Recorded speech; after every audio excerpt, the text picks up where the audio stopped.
Well, I'd like to thank you all for being here today. As you can see, what I have today is a bit of a preposterous title with Alchemy 101, Joseph Nicollet and the Raiders of the Lost Stone, because when I was a kid, I wanted to be Indiana Jones. And so, that's just something that was in me. And as I grew up and wanting to be a writer, it's one of those like, well, what do I want to write about?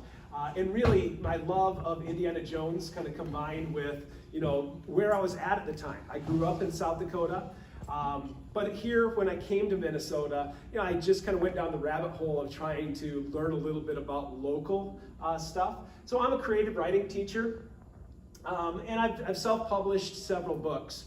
But my first kind of grown-up book is The Alchemist Map.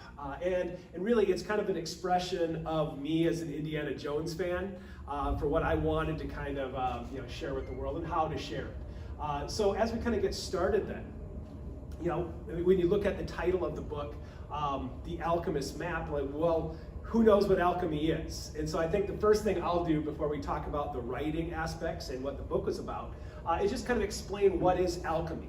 Now the word has been used through the centuries, but when you kind of boil it down to its core, alchemy is the concept of transformation.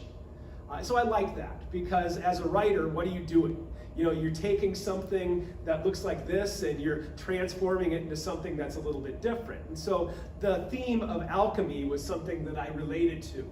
But around the world, alchemy kind of means different things to different people.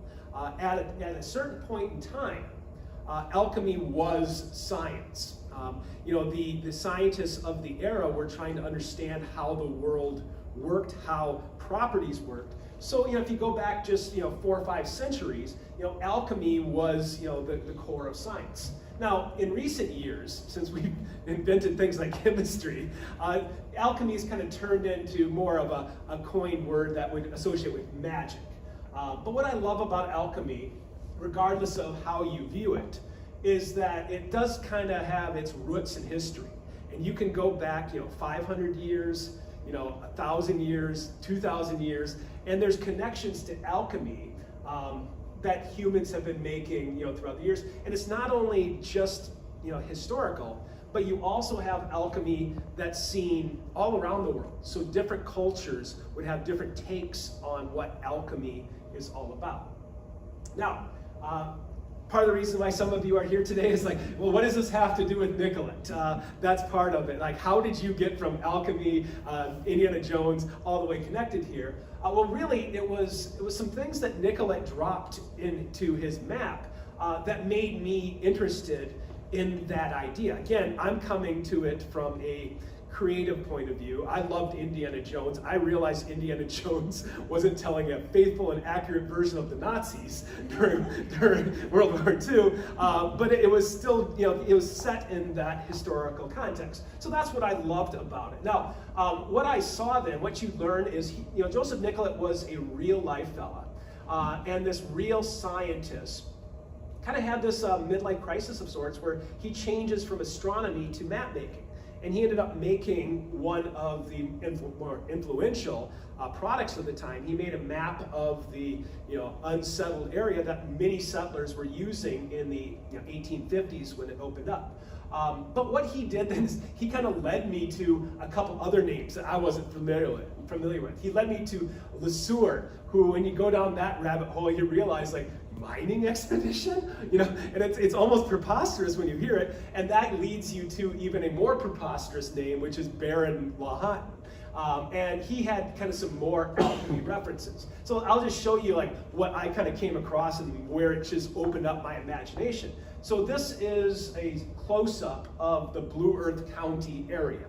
Nicollet's full map covers the whole Midwest. But some of the fun things that he put on here, you can see I just highlighted in a bluish green tint because, that's funny, is the word Undine then is one of the things I was like, well, what is that all about? And that led me down a little rabbit hole. And then some of the other things that Nicollet left on there, he had, he's the one that put the name Makato, the river of the Blue Earth. He's the one that changed what it used to be called. It was the Laprelle River, and he renamed that on his map and called it the LeSueur River. he was trying to prove a point. We'll get to that later. And then even over here, along the Mississippi, he changed the name that was being used from the Cannon River to the Lahontan River. And so I was like, what is this all about? Why is this guy, dropping? So it's like the equivalent of putting like "Here Be Dragons" on some of this stuff, because there were some, at the time, almost scandalous names. Le Sueur and Lahontan were mocked for being, frauds. But Nicolet went and put them back onto the map. So that was fun for me and intriguing. And then with the Lahontan map, when you zoom in on it, I was like, what is going on with this? And that's going to be something fun I'll get to in a little bit. But that's why, I say Nicolet led me to alchemy, because when I found some of those, it was like, okay, there might be something to it. Now, how would Nicolet have known anything about alchemy? Well, the answer is that, scientists until the 1700s, they were practicing alchemists, or in the closet alchemists. Alchemy was considered to be almost an illegal practice. But alchemists as famous as, Sir Isaac Newton. Newton was an alchemist that was hired to hunt other alchemists. It's kind of funny how life works out like that. But there are other famous names.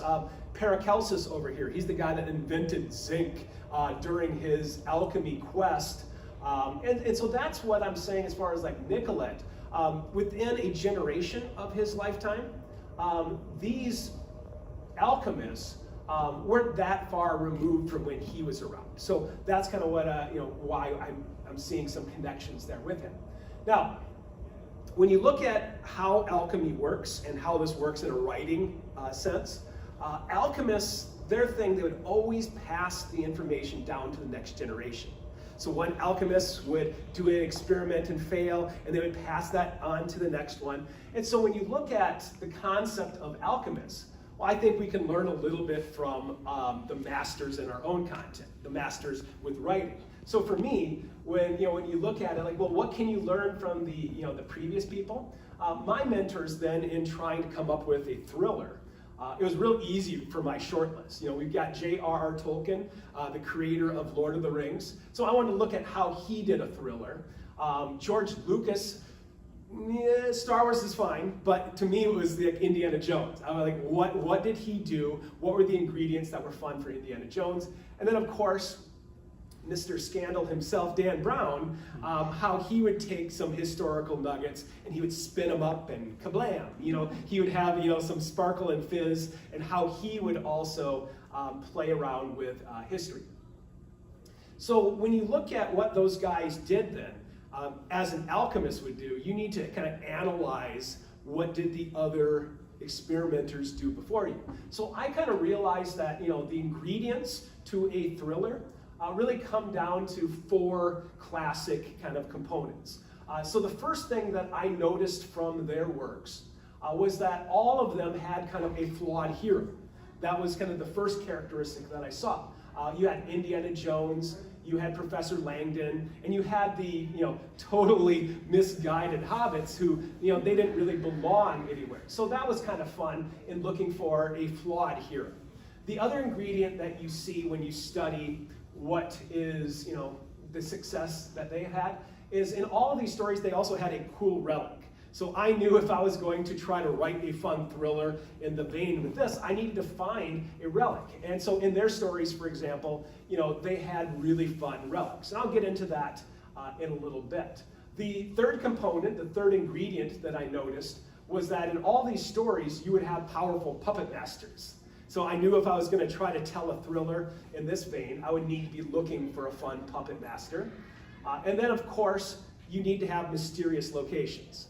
And in all these stories, you have them going all around the world. With Lord of the Rings, they had a map, and I was like, ooh, cool, maps. So you can have that as a component. They go to some exotic, ancient locations. And so to me, when I was looking at, like, how do you craft a thriller, these are the 4 ingredients that I really felt kind of identified these 4 stories. Now, to delve into like what makes some of these work, and then I'll kind of compare it to what we had with Nicolet. When you look at the qualities of their hero, one of the characteristics that I found was they were professors. And so you had Professor Langdon, Professor Indiana Jones. When he's not wearing his hat, he's a professor. And then when the Bagginses aren't going on vacation, they're sitting around writing. And so kind of they had academics then. The other thing that you see with their characteristics is all of them are always fish out of water. They're in places they don't belong. And so that was kind of fun. With Langdon, he's a Harvard professor, and suddenly he's getting chased around by assassins in Europe. With Indiana Jones, he's a professor, and suddenly he's in exotic locations, trying to outdo the bad guys. And then, of course, Bilbo Baggins, you just put him on a horse and he's a fish out of water. The other thing that I saw with these characters is that they would often win without brute force. They would use their minds. Now, even Indiana Jones, when you give him a sword, he's not going to hack his way through guys. He's going to use his mind to kind of get out of the situation. So that's something that I thought to myself, okay, so if I'm going to put together a thriller with characters of a hero like this, what do I have to work with? And that, of course, led me to some obvious stuff with Joseph Nicollet. And again, when I came here to Blue Earth County, I didn't really know him from Adam. But what I found out then was like, wow, there's so many characteristics that work with this kind of motif. He was an astronomy professor. So right away I was like, dang, I don't even have to change that. He's a professor, and that's what I like about it. The other thing about him is you can just see it in there's two official drawings of him. This one right here with the portrait and the other one with the silhouette. Those are the real Nicollets. But you can see that that's not a woodsman. That's not somebody that's going to go out there and split logs and do it by brute force. And so I could tell it's like, yeah, he's a weak guy. But as I was talking to some in the audience before this, I went and tried to replicate the trips by canoe. And oh man, that about wore me out. And so for him to be able to exist out in Minnesota, for months on end, living off the land, that was impressive to me. He's this spoiled French little scientist that's out there living it up. And then the thing that I look for is like, okay, what's the flaw? What do I do with this guy? And in reading about him, the thing that I felt made him so special was his flaw of having insomnia. The guy couldn't sleep, and he would spend his waking hours kind of like that Hamilton song, like, why do you write like you're running out of time? He would stay up like 20 hours of the day to do his experiments, to meet with the locals, to study some of the culture. So I just loved that. That was kind of his flaw. If anything, he's burning the candles at both ends. Now, the second ingredient that you look for, the one that I identified, was the relic. And this was the hardest one. This is where the historians are going to be like eye-rolling in just a little bit, because I had to find that thing that would drive this. And when you look at what the other stories did, they picked relics that were real or had real folklore, but were kind of mysterious, that were kind of like magical or paranormal, but ultimately rooted in kind of the ancient or historical. You have the Ark of the Covenant, which has a backstory. You have the, I just lost my word with that one, the Holy Grail storyline, which has like rich history to it. And then, of course, Tolkien made his up, but even within his own world, he gave it a long backstory that people didn't quite know what they were dealing with. So this is what I was looking for, like, I need to find a relic. And this is where I totally go off the tracks, okay? This is where I had to really be inventive, because I wanted that thing to be chasing after. Now, when I sat down and analyzed the life of Nicollet, like, what do I have to work with? The easiest one was the missing Fort La Hillier. And if you don't know what that is all about, Pierre Charles Lesueur came out here in the late 1600s, early 1700s, and he went up a river and he did some mining for copper. We'll get to that some other day. I don't even want to go through that one. But at the time of Nicollet, nobody knew where that really was. And you can see some of the early maps here. There's mine, mine, mine, mine. They weren't sure where he went. And so, in real life, what was Nicollet trying to figure out? Well, where did Pierre Charles Lesueur put his copper mine? Where was that? Was it make-believe or was it real? So that's the first relic that I had, was just the discovery of the fort. And even today, there's mixed opinions on whether or not Nicollet put it in the right spot. But I thought that was kind of a fun relic. But ultimately, it just didn't give me the pizzazz that I needed. Now, some of the other things that I was just given to play with, again, as I talked about earlier, Nicolette putting the big label Undine region, like, oh, that opened up. That gave me some things to play with. I'll talk about that in just a moment. A couple other things that were just there to play around with was Nicolette came to this area to find the blue earth that the sewer went looking for. But it wasn't the only place he went looking for blue earth. Numerous spots along the way, he would collect samples of any sort of like copper residue. And that got to be the point where even in his deathbed, he was still analyzing the copper residue that he collected during his time. And that was weird to me. I was like, huh, that's intriguing. Now what's fun about it is in alchemy, the word vitriol means copper residue. That comes out of alchemy. And if you don't know what I'm talking about, here's some classic alchemy that I use as a background screen. I was like, oh, hey, wait, there it is. And you can see that the word vitriol, V-I-T-R-I-O-L, that comes from alchemy. And so the fact that Nicolette was looking for vitriol was like, okay, I can check that one off too, because that's kind of fun. You know, just the fact that alchemists believed that vitriol was the byproduct of the Philosopher's Stone. I was like, dang, that's very Indiana Jones-like. The other one was, this was a fun discovery that I never thought twice about, was the fact that when Nicolette got here, the first place he had to go check out was the headwaters. Now, by the time he got there, the headwaters had already been mapped. Famous guy by the name of Schoolcraft had gone there and he had mapped it out. And so you could say there was some competitiveness between Schoolcraft and Nicolette. But here, you know, he kind of mapped out where the divide was. This is the Crow Wing River coming up. This is the Mississippi, poorly drawn over here. And Itasca, then, is the headwaters of the Mississippi River, which is like, okay, that's not fun. But when you look at what Schoolcraft did, he used Latin.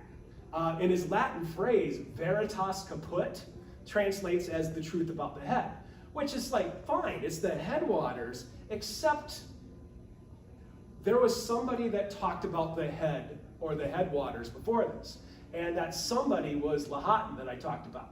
Now in alchemy, there's a symbol called caput mortem. It's one of those alchemy words, and there's a bunch of lore behind it, but caput mortem then is this circle with the 3 dots around it. That's caput mortem. That's the death's head. That's what you have there in alchemy. And so the fun part about it was like, no way that on Baron Lahatan's map, which people had no clue where the heck he was going, because here's the Mississippi River, and there's nothing like this in the Midwest. So that's like fable, okay? It doesn't exist. But when you zoom in on where he described it, that he went up this, and it was an exotic, story, but when he gets to the top of it, on his map, this is what he puts. And he's got the circle with the 3 dots on it. It's the headwaters, but it's also the symbol for alchemy. So I was like, nice. So all of a sudden I realized that it's not tight, like Indiana Jones probably didn't really discover the Ark of the Covenant. You can wish for that. But I realized all of these words, from Undine to vitriol to some caput mortem, those all kind of connect to the legend of the Philosopher's Stone. And that was just like, whoa. Now, if you don't know anything about the Philosopher's Stone legend, it's really fun. As I was mentioning, the Philosopher's Stone itself is a quest that many scientists have kind of been on before. And that Latin phrase that I talked about was kind of their motto. And their concept was, if you're looking for the Philosopher's Stone, you will find the Philosopher's Stone if you find vitriol. And so that to me was like, okay, are they really looking for the stone? Because Indiana Jones is make-believe. And all of a sudden I realized that, like, wow, if you go looking for the Philosopher's Stone, if you think it's real, you would look for Blue Earth. And I was like, wowzers, that's really fun. Now for scientists though, again, Nicolette was a real scientist, so it's hard to 100% understand anybody's mind. Nicolette, though, and any scientist at the time, they looked at the Philosopher's Stone as trying to understand the origins of life. And ultimately, the study of the Philosopher's Stone became modern chemistry, like Paracelsus. alchemist, looking for the Philosopher's Stone. Science now reveres him as one of the founders of science. And so that was kind of cool. Governments in the time, I mentioned Isaac Newton before, they were so worried about the Philosopher's Stone because of counterfeiting. They were worried that some crackpot would discover the secrets and be able to crank out gold and disrupt the financial system. Newton was hired to make sure that didn't happen. And then, of course, for some religious beliefs, religion would see it as being some sort of real mystical thing. So I wasn't sure what Nicollet would have been seeing it as, but this is kind of how others have seen the Philosopher's Stone. So I had my relic. Now, some other things that I found really fascinating about Joseph Nicollet was that he wasn't just on a quest. You know, the Philosopher's Stone is like kind of my part of the speculation. But some of the cool things that he did is because of his insomnia, because of his incessant curiosity. When he was out in our area, he also had this obsession with understanding the cultures, not just trying to monetize it, not just trying to get something from them, but to understand their religion, to understand their culture. So when he was in the Northwoods, you know, he had the Anishinaabe that he was able to bump into. And if you're unfamiliar with the Anishinaabe, you know, they came to Minnesota based on the Seven Fires prophecy. By itself is fascinating. But they also talked about some of their relics. And so some of their relics, the ironwood scrolls were hidden in a cave, the sacred shell was lost long ago, and their water drum was this symbolic origin of life story. So those are some of the things that Nicollet would have learned during his time. But he also met the Dakota people. And you know, he met the Dakota when he headed out west. He explored the Minnesota River Valley, and he went out to the South Dakota and eventually North Dakota area. And so one of his friends was Sleepy Eyes. And if you read the journals, he had a very close relationship with Sleepy Eyes and others. And we know here in Blue Earth County, Thomas Hughes was a historian who wrote down some of these fun tales that would have been known by the local. And some of the legends that I gravitated to, just because I was looking for purposes to use, is Thomas Hughes wrote about the legend of Wishwe and No Soul. And in that story, again, you have a cave story, a shapeshifter, a magical white egg, and it was used as a weapon against evil. So those are stories that Nicollet potentially could have bumped into that I decided would be really useful for the story. Because if you line them all up, these three kind of mystical stories, the Philosopher's Stone, the Dakota's Wishwe legend, and the Ojibwe Seven Fires, all of a sudden I realized, like, wow, you can just like weave some of those words back and forth. And that's when I knew that I'd found my relic. What am I looking for the fun, relic that, well, what if all three of them were talking about the same thing? You've got a cave story, you've got like, water and water and water. And so that to me was like, that's perfect. That's exactly what I'm looking for. It's not the Ark of the Covenant. George Lucas came up with that one first. But it was a fun, like, okay, I can use this. This is what I chose to try to do for my relic. Now, besides the fun relic, which is a little bit up to the imagination, I also knew that I needed to have a puppet master. That having a good puppet master is in any thriller will kind of push things along. Now, unfortunately, when I read all the stories about Joseph Nicollet, there was like no assassin in the shadows waiting to get him. So that's something I had to push into the story a little bit. But it didn't take much pushing before all of a sudden I had some people that would have been the enemy of Nicollet.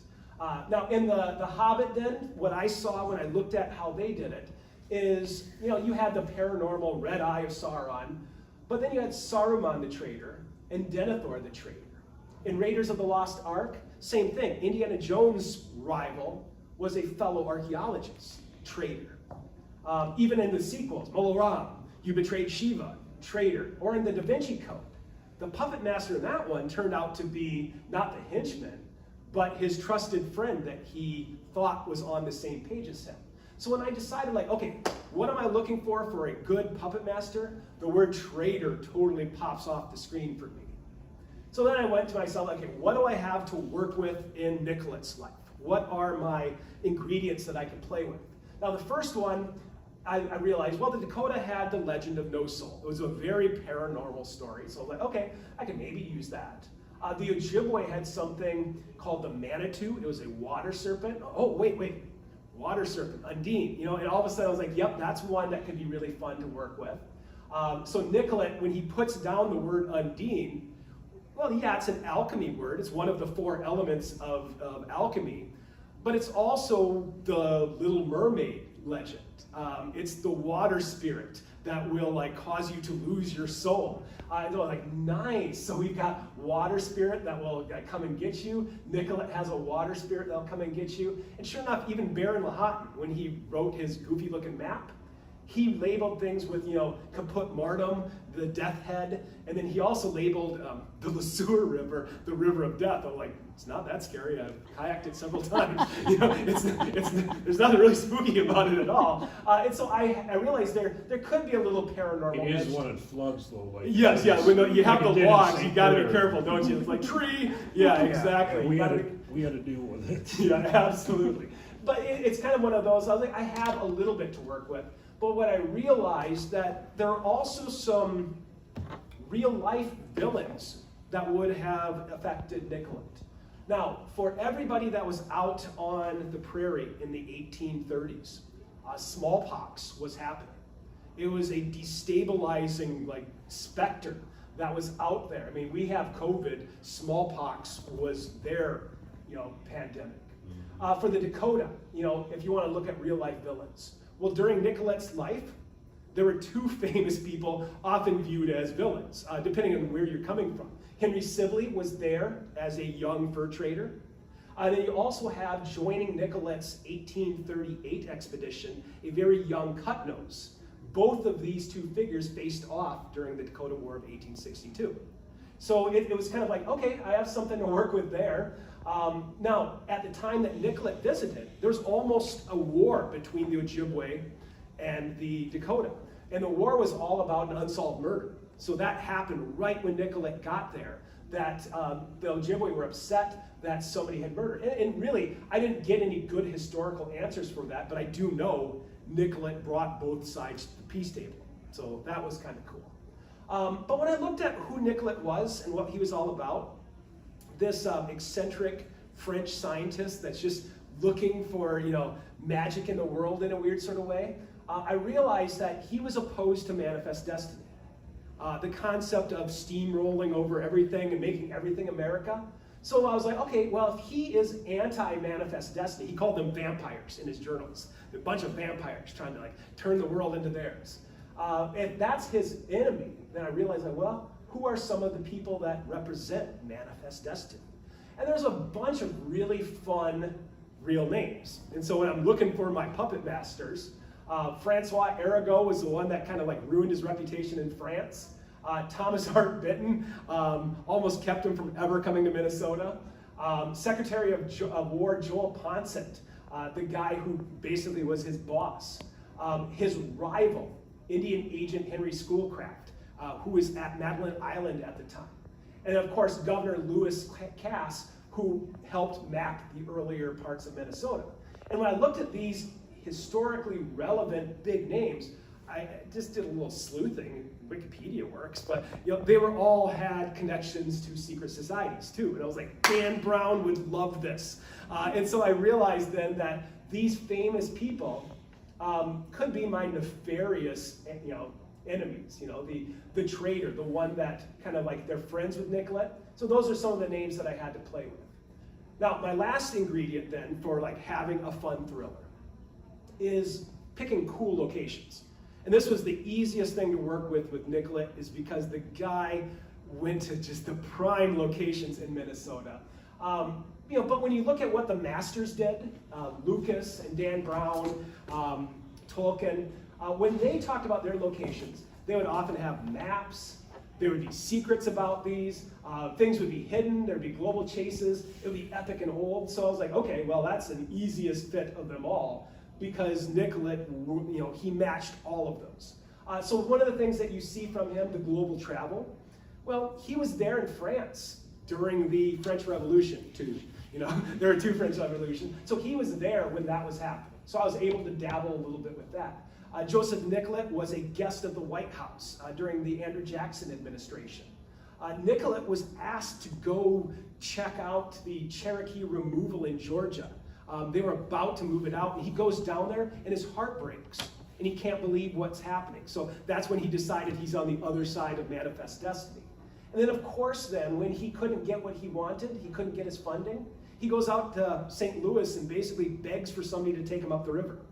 And so he's in St. Louis at a really cool time as it's being the gateway of the West. So for the global travel, I was like, okay, Indiana Jones goes across the ocean, Nicollet goes across the ocean too.